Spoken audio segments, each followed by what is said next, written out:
Então era impossível você estar presente em 12 mil órgãos. Mas nós fazemos anualmente um planejamento estratégico para acompanhar pelo menos aquelas obras ou aqueles serviços que tenham materialidade e que chamem mais a atenção. Nesse caso aqui de Brasília, o ministro Jorge Raj até anunciou, quando veio a público o escândalo, né, que a CGU ia dar uma olhada nesses repasses federais. O TCU também não tem processo que pudesse, vou pegar esse processo, dar uma olhada de novo para ver se é isso. Jorge Raj está já nos ajudando, porque como órgão de controle interno do governo federal, do Poder Executivo, os convênios que são celebrados, o primeiro acompanhamento é feito por ele e sua equipe. Quando ele detecta a irregularidade, ele nos passa já para julgamento. Então, nós procuramos até evitar, como se diz lá na minha terra, lá no Ceará, chover no molhado. Quer dizer, haver essa superposição de ações. Se ele está fazendo, ótimo. Já vou desviar minha atenção para outras ações que não estão cobertas pela atenção do trabalho dele. Agora, com relação a esses convênios, há muitas denúncias de má aplicação desses recursos envolvendo instituições e entidades que muitas vezes ficam fora do controle do Tribunal de Contas. Por exemplo, os sindicatos. Os sindicatos praticamente não sofrem nenhuma fiscalização externa com relação à aplicação de recursos que têm origem pública, como, por exemplo, o imposto sindical, etc. Também há uma polêmica com relação a recursos que foram repassados para o Movimento Sem Terra.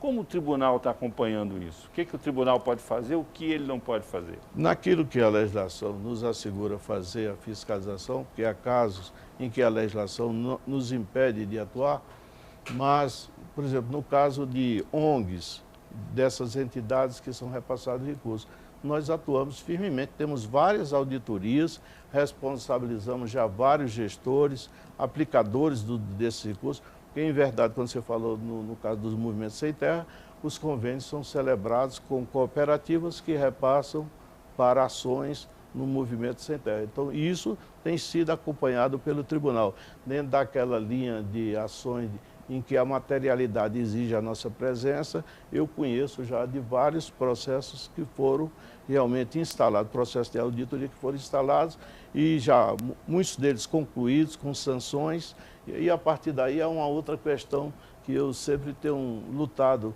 intensamente, é pela autoexecutoriedade das decisões do tribunal. Olha, não há como você imaginar, o Tribunal de Contas da União, ele toma uma decisão, mas ela não é auto-executável.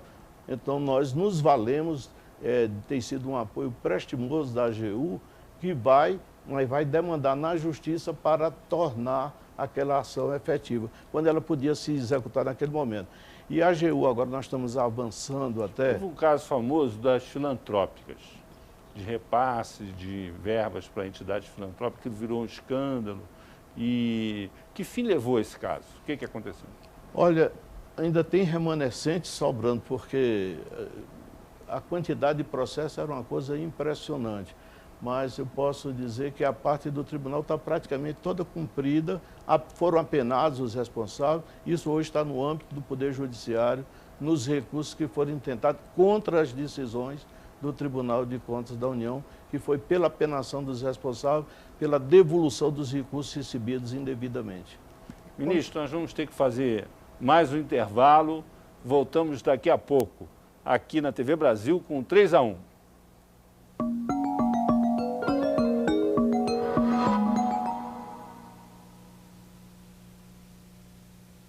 Estamos de volta com 3-1 aqui na TV Brasil. Nosso entrevistado de hoje é o presidente do Tribunal de Contas da União, ministro Biratã Aguiar.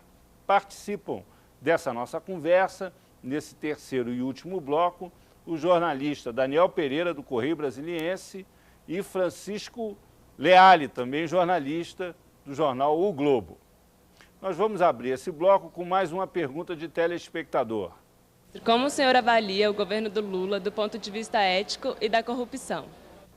É uma pergunta em que ela tem um misto de política, pode ser interpretado, e uma outra parte de administrador.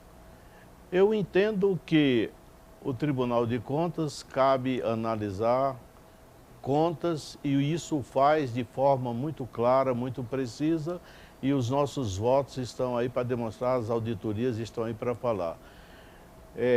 não quero me imiscuir naquilo que não é competência nossa. Para isso, há um conselho de ética instalado para falar sobre ética. Eu falo sobre contas, eu falo sobre os julgamentos que fazemos, mas entendo que cada homem tem as suas virtudes. O presidente Lula tem suas qualidades, tem os seus atributos, tem mostrado uma política econômica em que atravessou essa crise aí. Então, tem os seus méritos, como qualquer um outro também pode ter suas falhas. Agora, quanto a julgamento ético, não seríamos nós. O senhor concorda que há mais órgãos públicos trabalhando no combate à corrupção, no controle da aplicação do recurso público, enfim, que é uma tese governista? Não digo que há mais órgãos, esses órgãos sempre existiram.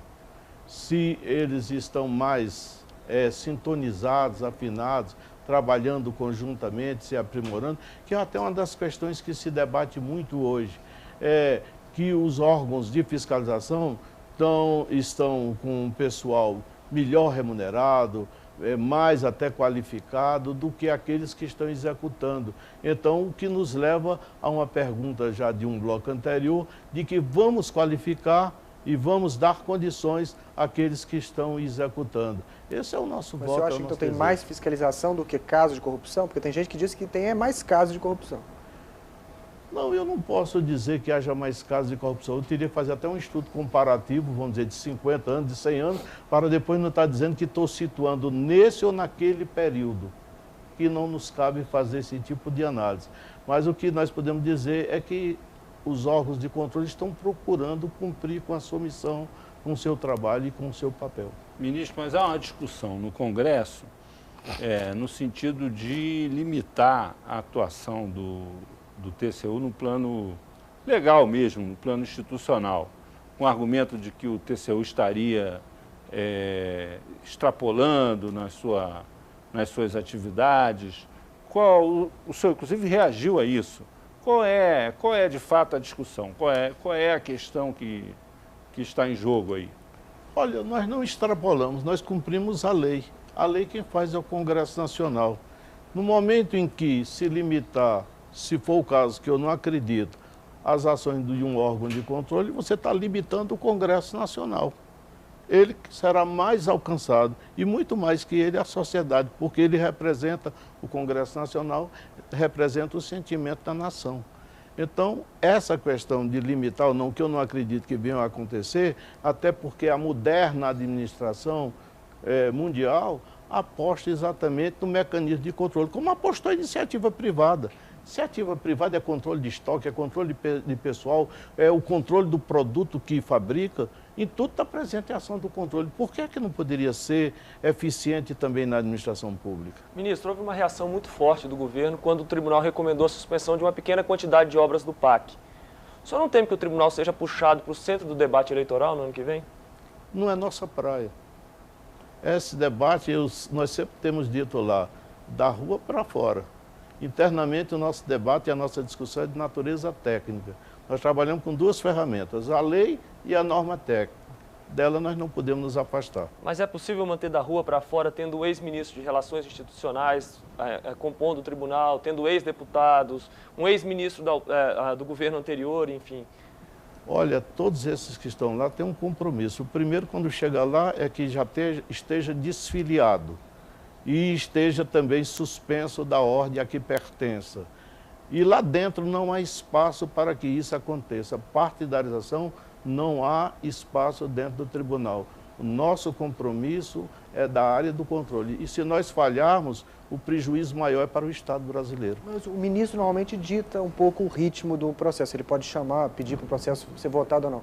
Em ano eleitoral, um ministro que tenha o passado ligado à oposição, se ele traz um projeto que se descobriu, um programa, que se descobriu uma licitação e que tenha, por exemplo, o carimbo do PAC, que é associado à ministra Dilma, evitar a contaminação eleitoral, isso é meio improvável. Há um ritmo estratégico. O ritmo estratégico nós traçamos no início do nosso período de administração à frente do tribunal. Em 31 de dezembro de 2010, só podem restar os processos de 2009 e 2010.